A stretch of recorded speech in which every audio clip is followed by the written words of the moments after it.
டேன்னு சொல்லிட்டு ஆர்மேனியாவில் ஒரு டேங்க. இது 1988 அவங்க நாட்டில் ஏற்பட்ட ஒரு மிகப்பெரிய நிலநடுக்கம் தான். கிட்டத்தட்ட 6.8 ரிக்டர் அளவுக்குள்ள ஏற்பட்டது. அங்கே இருக்கக்கூடிய இந்த ஸ்பிட்டாக் அப்படின்ற ஒரு பகுதியில் அதிகமான பாதிப்பை ஏற்படுத்த ஆரம்பிச்சிச்சு. கிட்டத்தட்ட முழுமையாக அந்த நகரமே அழிஞ்சிருச்சு அப்படின்னு சொல்லலாம். ஏன்னா இந்த பகுதிகள் முழுக்கும் ரசாயன உணவு பொதுப்படுத்தக்கூடிய ஆலைகள்லாம் அதிகமாக இருந்தது, மின் உற்பத்தி ஆலைகள் அதிகமாக இருந்தது, மருத்துவம் சார்ந்த பகுதிகள் அதிகமாக இருந்தது. கிட்டத்தட்ட மருத்துவத்தை சார்ந்த பணியாளர்கள் மட்டுமே 75% இறந்து போனாங்க.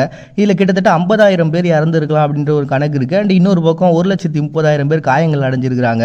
இந்த முழு நகரமே அழிஞ்சது அப்படின்றது அவங்களுடைய வரலாற்றில் மறக்க முடியாத ஒரு துயர நாளாகவே பார்க்கப்படுது. அதனால தான் இந்த ஸ்பிட்டாக் எர்த்குவேக் நடந்த அந்த ஒரு நாளை 2008 ஒரு ரிமெம்பரன்ஸ் டேவாக அனுசரித்து அதில் இறந்தவங்களுக்கான ஒரு டேவாக அனுசரிக்கிறாங்க டிசம்பர் 7. நெக்ஸ்ட் இன்னைக்கு உக்ரைனில் ஹெட்ஸ்கார்ஃப் டே அப்படின்னு சொல்லிட்டு ஒரு டேங்க. உக்ரைனை பொறுத்த வரைக்கும் எல்லா பெண்களுமே இந்த முக்காடு போகிறதுன்றது ஒரு வழக்கமான ஒரு நிகழ்வாக வச்சுருக்காங்க. இது பாரம்பரியமாகவே அவங்க நாட்டில் இருக்கக்கூடிய ஒரு வழக்கம் தான். பெரும்பாலும் பார்த்திங்கன்னா இந்த திருமணமான பெண்கள் அந்த ஒரு